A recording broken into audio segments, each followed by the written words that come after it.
لا أقسم بيوم القيامة ولا أقسم بالنفس اللوامة أيحسب الإنسان أن لن نجمع عظامه بلى قادرين على أن نسوي بنانه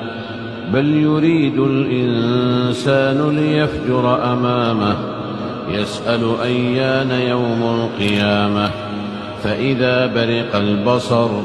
وخسف القمر وجمع الشمس والقمر يقول الإنسان يومئذ أين المفر كلا لا وزر